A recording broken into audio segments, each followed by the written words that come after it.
আবারও স্বাগত 21 বিজনেসে। দর্শক, আমি সাদাত হাবিব সেতু রয়েছে আপনাদের সাথে। এখন রয়েছে দেশের ব্যবসা বাণিজ্য ও অর্থনৈতিক পরিস্থিতি নিয়ে বিশেষ আলোচনা। এই আলোচনার জন্য আমাদের স্টুডিওতে ভার্চুয়ালি যোগ দিয়েছেন Dhaka chamber of commerce and industry DCCI এর সাবেক প্রেসিডেন্ট শামস মাহমুদ।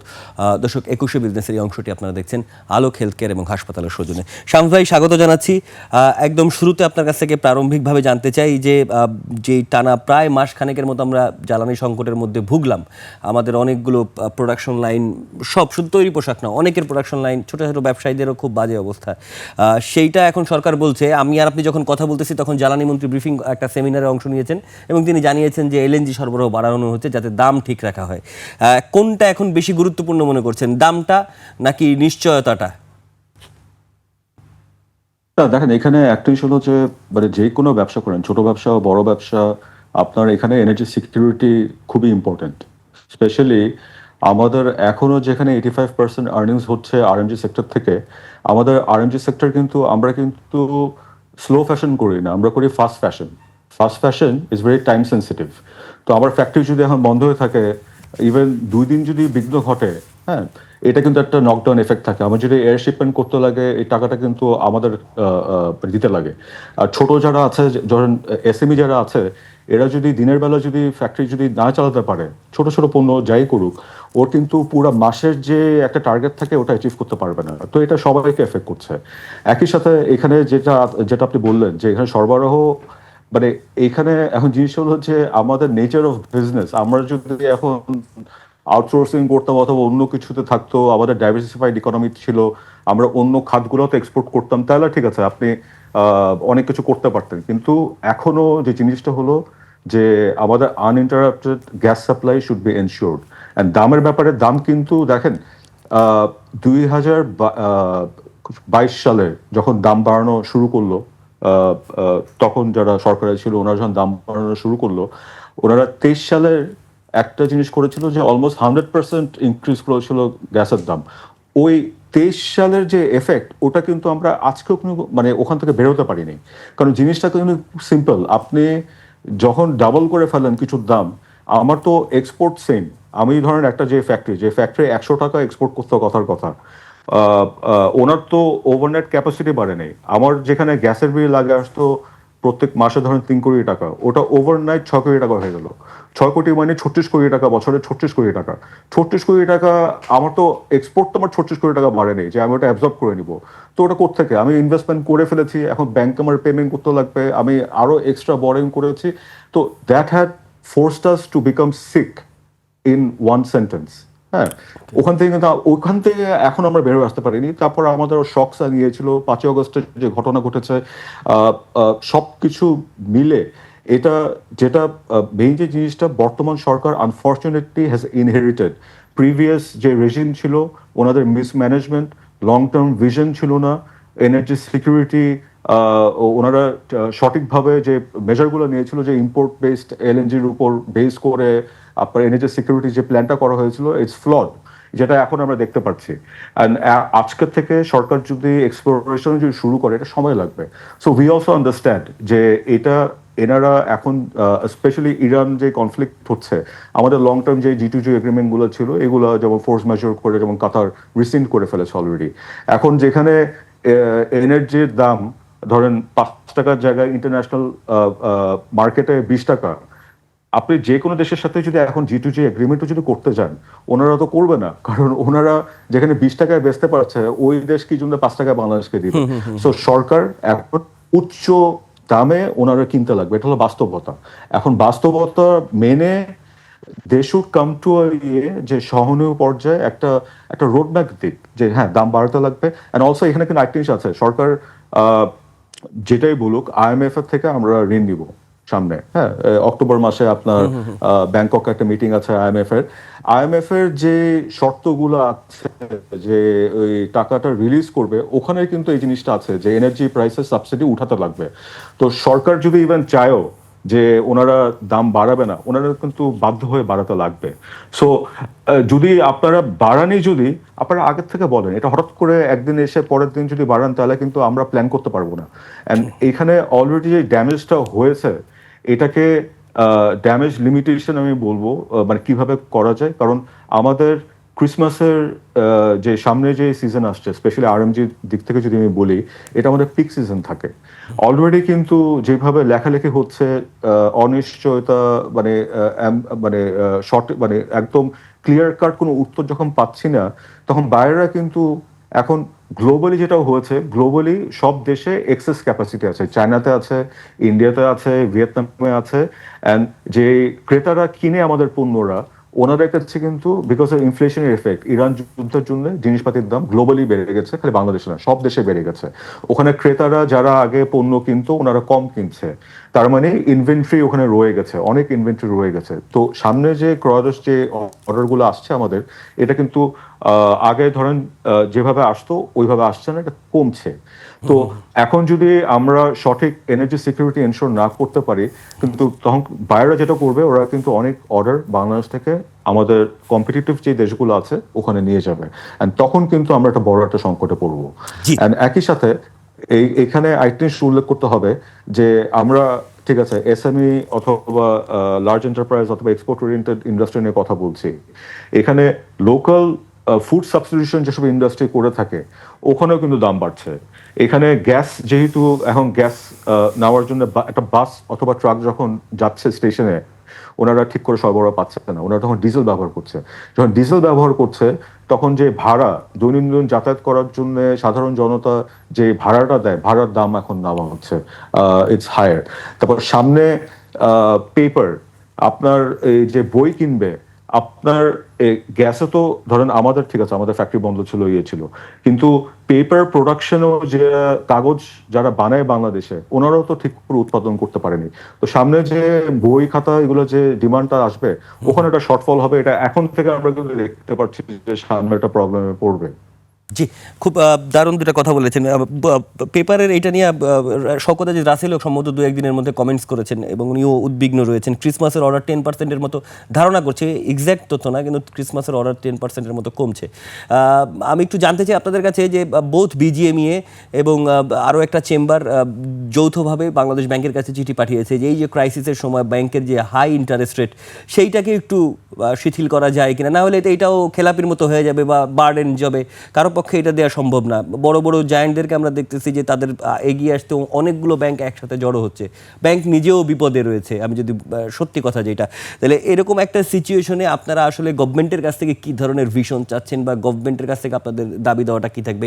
আমি আগে ইন্টারেস্ট রেটের উত্তরটা জেনে নিতে চাই।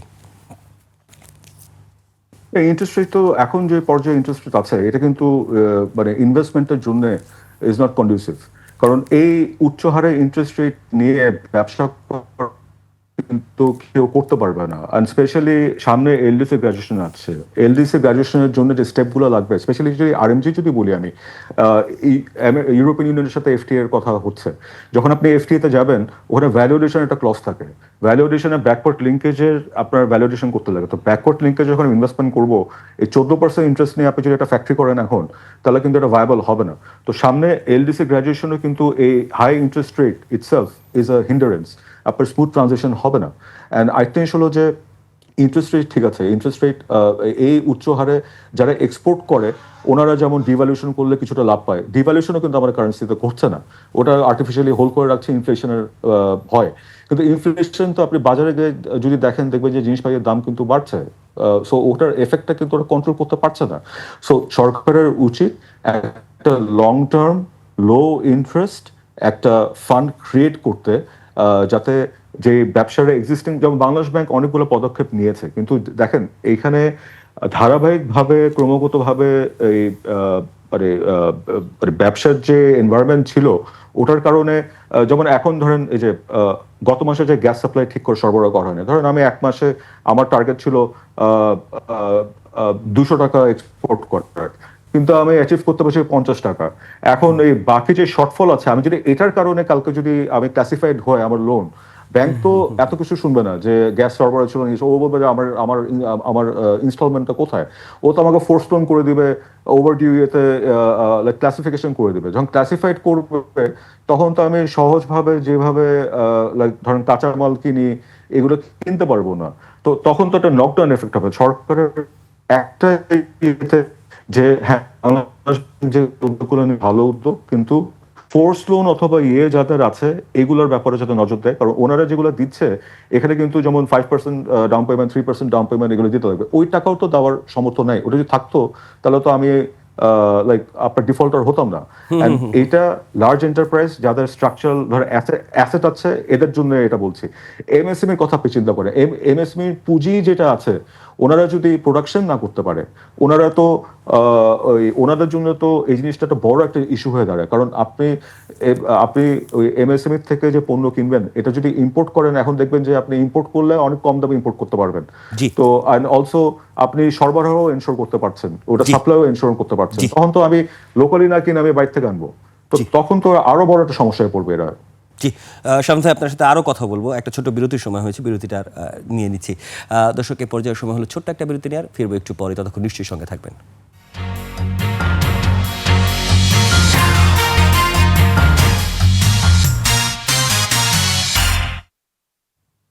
দর্শক, বিরতির আগে দেশের ব্যবসা বাণিজ্য অর্থনৈতিক পরিস্থিতি নিয়ে কথা বলছিলাম। আবারও স্বাগত জানাচ্ছি আমি সাআদ হাবিবি সেতু। কম কথা বলবো ব্যবসা বাণিজ্য নিয়ে Dhaka chamber of commerce and industries DCCI এর সাবেক প্রেসিডেন্ট শামস মাহমুদের সঙ্গে। প্রিয় দর্শক, 21শে বিজনেসের এই অংশটি আপনারা দেখছেন আলোক হেলথ কেয়ার অ্যান্ড হাসপাতালের সৌজন্যে। শামস ভাইয়ের কাছে আবারও যেতে চাই। শামস ভাই, নতুন সরকার এসে 370টি কারখানা সচল করার ক্ষেত্রে নানান কারণে বন্ধ হয়ে যাওয়া 370টি কারখানা সচল করার জন্য 60,000 কোটি টাকার একটা স্কিম দিয়েছিল। সম্প্রতি সময় দুইটা গণমাধ্যম আগামী সময় তারা নিউজ করেছে এবং তারা বেশ কিছু তথ্য দিয়েছে যে এইখানে এক ধরনের লুটপাট চলছে, মানে এইখানেও, এবং এইটা আমাদের অর্থনীতিবিদদের কাছে গেলে এই অভিযোগটা নিয়মিত আসে যে এগুলো আসলে এই যে সরকার যে ফান্ডগুলো দেয় বিভিন্ন সময়, করোনার সময় যে প্রণোদনা প্যাকেজ দেওয়া হয়েছে, অনেকেই এটার সুবিধা পেয়েছে, এটি সত্য কথা। আবার এটিও সত্য কথা, এর মধ্যে এক ধরনের লুটপাটেরও সুযোগ ছিল, যেগুলোর প্রমাণ এখন ব্যাংক খাতে প্রমাণ পাওয়া যাচ্ছে। এই যে নতুন করে 60,000 কোটি টাকা সরকার দিতে চাচ্ছে প্রণোদনা হিসেবে, সেটির ব্যবহার নিয়ে আপনার কাছে কি মনে হয়? আপনি নিজে কতটুকু এক্সেস পাচ্ছেন সেখান থেকে সহায়তা নেওয়ার, বা আপনার বন্ধুরা যারা নিচ্ছে? এখানে যেমন যেমন সবাই অ্যাপ্লাই করেছে, কিন্তু এখন পর্যন্ত মানে ওইভাবে আমরা দেখছি না যে কেউ পেয়েছে। এখন জিনিসটা হলো যে সরকার যে উদ্যোগটা নিয়েছে যে এটা কিন্তু is a positive step in the right direction. এখন আপনি যে কোয়েশ্চেনটা করছেন এখানে বিগত দিনে আমরা দেখেছি এটা কিভাবে মিস ইউজ করা হয়েছে। বাংলাদেশ ব্যাংকের উচিত হবে যে যে প্রণোদনাটা দিল ওনারা 6 মাস পর একটা দিক, ওরা ওয়েবসাইটে পাবলিশ করুক একটা নিউজ, যে স্ট্যাটিস্টিক্স দিয়ে যে কোন কোন প্রতিষ্ঠান নামগুলো দিক, কত টাকা ওনারা নিয়েছে, এবং এখানে যেমন বন্ধ প্রতিষ্ঠানকে সচল করার জন্য যে ফান্ডগুলো দেওয়া হয়েছে ওনাদের স্ট্যাটাস কি ছিল আগে, আগে কি আসলে বন্ধ ছিল নাকি ধরেন 50% প্রোডাকশন অথবা কোনোভাবে চলছিল, ওরা মানে এই জিনিসটা যদি ওনারা পাবলিশ করে এইসব ডাটা, তখন কিন্তু এখানে একটা ট্রান্সপারেন্সি চলে আসবে। অ্যান্ড এটা কিন্তু যদি করতে পারে it will be the right direction. And financial সেক্টরের উপরে আমাদের যে সবার আস্থা একটু নড়বড় আছে এটা কিন্তু রিএনফোর্সড হবে। অ্যান্ড তখন সরকার যে উদ্দেশ্যে আজকে মানে আসলে দিয়েছিল এটা কি বিগত দিনের মতন পলিটিক্যালি ইউজ করা হবে নাকি, অথবা কোনো যে গোষ্ঠীগুলো আগে টাকা নিয়ে ঋণ ফেরত দেয় নেই ওনারাই কি আবার পাচ্ছে নাকি, তখন কিন্তু it will answer a lot of questions. And জিনিসটা যেহেতু এই টাকাগুলো তো জনগণের টাকা at the end of the day, হ্যাঁ, এখানে একটা আসবে। আর এখানে কিন্তু একটা জিনিস আছে যে এখানে ব্যাংকেরও একটা পার্ট আছে, এখানে সরকার অল্প হাফ দিবে এবং ব্যাংকরাও দিবে।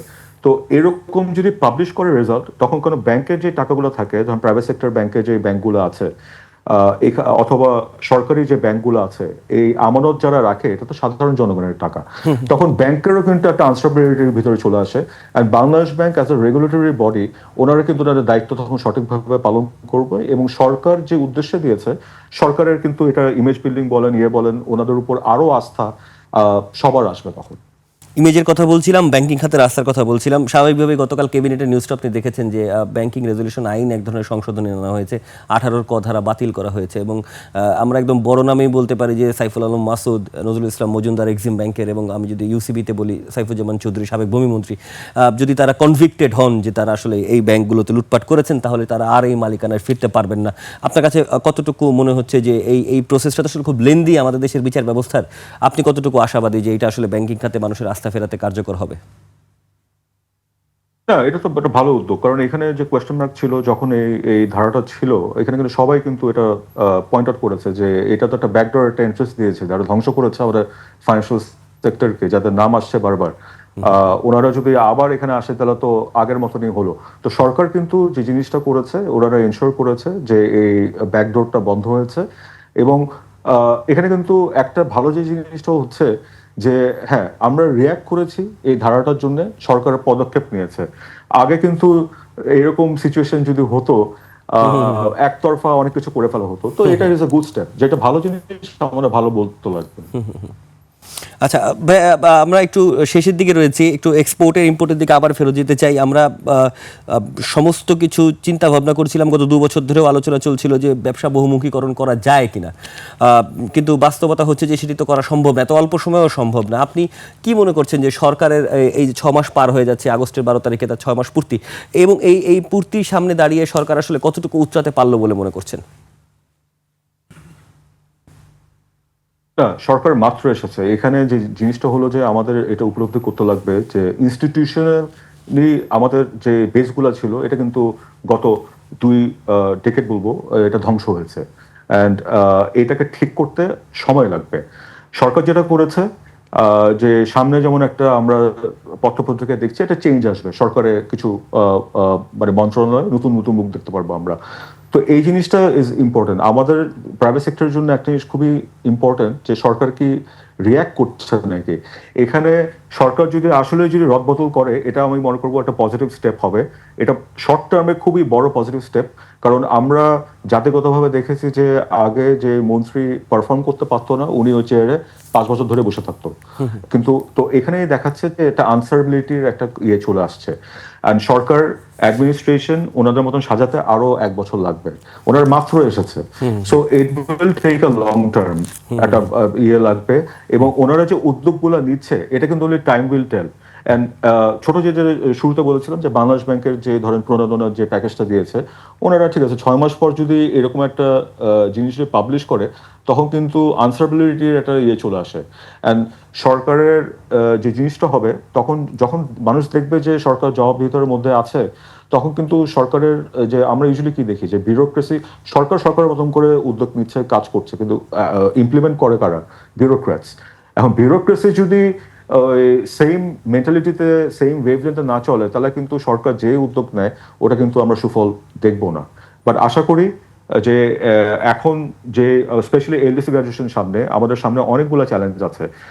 আমরা যদি বিগত দিনের মতন যদি চিন্তাধারা থাকে আমাদের, তাহলে কিন্তু আমরা সামনে থেকে এগোতে পারবো না, আনফরচুনেটলি। অসংখ্য ধন্যবাদ রিসে সাবেক সভাপতি শামস মাহমুদ, আপনাকে আমাদের সময় দেওয়ার জন্য। ধন্যবাদ।